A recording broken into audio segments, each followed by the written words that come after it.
It's time for Boating Safety Tips, presented by Ameren, Missouri, Performance Boat Center, and the Missouri State Highway Patrol. Here's Lake TV's Beth Miller. We're here with Trooper Brian Geyer with Missouri State Highway Patrol Water Division, and today we're going to discuss boating safety tips, but specifically safe fueling. Brian, how do we enter the dock safely? The best way is at idle speed. It is, the law says 100 feet idle speed within any dock. And for a fuel dock, we like that to be even more. You know, this particular area you can see is probably more like 300 yards. Idle in very slowly. Remember, there's people working on the dock. The guest dock attendants might be on the back of a boat fueling it or bent over the side to get that fuel port. So remember, they're working and they don't need to be knocked over by a wake. And also pay attention to where they want you to go. Other boats will be leaving after fueling and they might point you in a particular direction. So idle speed is the key. And what are some of the hazards when you're fueling up the boat? What we like people to do is get everybody off the boat when fueling. There's a couple of reasons for that.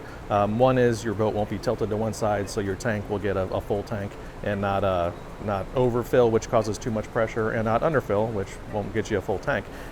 We also would like no smoking, obviously. That seems like a no-brainer, but we do see that sometimes.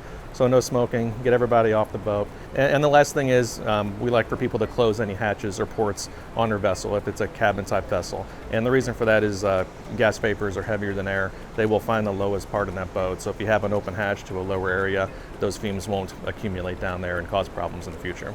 And in the unfortunate event of a boat fire, what would a person do to deal with that in the safest way possible? Of course, if we're talking about a small fire and the person on the boat is comfortable grabbing a fire extinguisher and taking care of it, that's the best option. Get that eliminated quickly. If we're talking more like an explosion or a large fire, obviously get everybody off the boat if they're not already off, and if they're able to untie the boat, push out under the water so it's not near the gas dock.